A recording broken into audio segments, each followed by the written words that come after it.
बिस्मिल्लाहिर्रहमानिर्रहीम। अस्सलाम वालेकुम नाजरीन, मैं हूं ज़ैन सिद्दीकी P4 पाकिस्तानी स्टूडियो से आपकी खिदमत में हाजिर हूं। नाजरीन, हमारी कोशिश होती है कि आपको मुल्क में होने वाले हर अहम तरीन वाक़े की ताज़ा तरीन अपडेट्स देते रहें।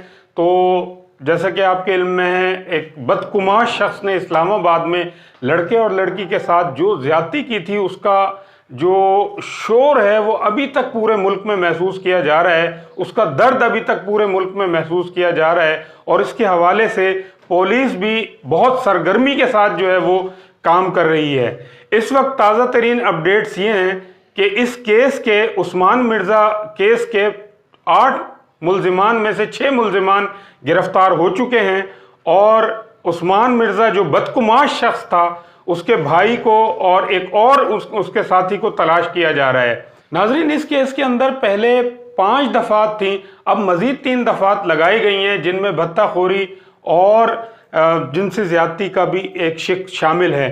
ये जो मुकदमा दर्ज किया गया है, इसके अंदर पहले भी जो 5 दफ़ात लगाई गई थी वो भी बहुत सख्त थी। पिछले दिनों एक वीडियो उसकी वायरल हुई थी जिसमें वो बता रहा है कि जी मैं आज़ाद हो गया हूँ, जेल से रिहा हो गया हूँ।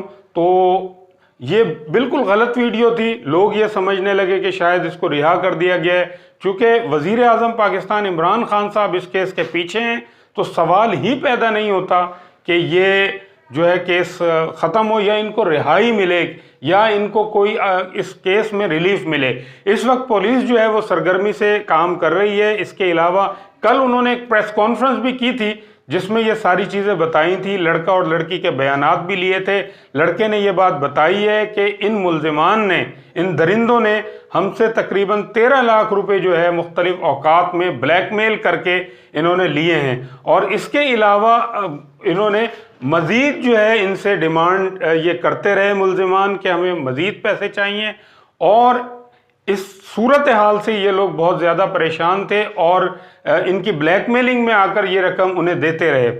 नाजरीन, लोग ये देख रहे हैं और सोच रहे हैं कि इन मुल्ज़िमान को करार वाकई सज़ा मिलनी चाहिए, लेकिन पुलिस जो है सरगर्मी से काम कर रही है। इस उस्मान मिर्ज़ा जो बदकुमाश शख्स है, इसका मोबाइल जो है पुलिस ने अपनी तहवील में लिया था, जिसको फॉरेंसिक लैब भिजवाया गया है, जिसका जो है जायज़ा लिया जा रहा है कि और कितनी वीडियोस जो है इस मोबाइल से मिलती हैं और कितने लोग जो है इससे मुतासिर हुए। चूँकि ये एक केस नहीं है नाजरीन, इसके अलावा भी और कई केसेस हो सकते हैं जो जिसमें ये लोग मुलव्विस थे। चूँकि इनका एक काम यही था लोगों को ब्लैकमेल करना और लोगों को हिरासा करके जो है उनसे पैसा बटोरना और ज़्यादती करना लोगों के साथ।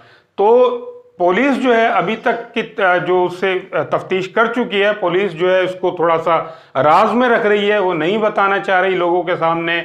वो कहते हैं कि जब तक ये मुकम्मल हम इसकी तफ्तीश नहीं करते उस वक्त तक जो है हम किसी चीज़ को डिस्क्लोज नहीं करेंगे। ये सारी सूरत हाल है। लोगों की तरफ से मुतालबा किया जा रहा है कि इस दरिंदे को, ये जो जुल्म का शिकार करने वाला दरिंदा और इसके जो साथी थे, इन तमाम को जो है सख्त से सख्त सज़ा दी जाए। और लोगों के इस पे सोशल मीडिया पे कमेंट्स भी आ रहे हैं सख्त सज़ाओं के लिए। तो लोग ये मुतालबा कर रहे हैं कि इनको सख्त से सख्त सज़ा दी जाए और पुलिस की जो कारकर्दगी है उस पर लोग मुतमईन हैं और वो सोच रहे हैं और कह रहे हैं कि किसी भी तरह इन मुल्ज़िमान और इन दरिंदों को जो है रिलीफ नहीं मिलना चाहिए। इसके साथ ही नाजरीन, अपने मेज़बान ज़ैन सिद्दीकी को इजाज़त दीजिए। अपना और अपने अतराफ़ के लोगों का ख्याल रखिएगा। अगर आपने हमारा चैनल सब्सक्राइब नहीं किया तो इसे सब्सक्राइब कर लीजिए, बेल आइकन पर क्लिक कीजिए ताकि आपको हमारी ताज़ा तरीन वीडियोज़ मिलती रहें। इजाज़त दीजिए, अल्लाह हाफिज़।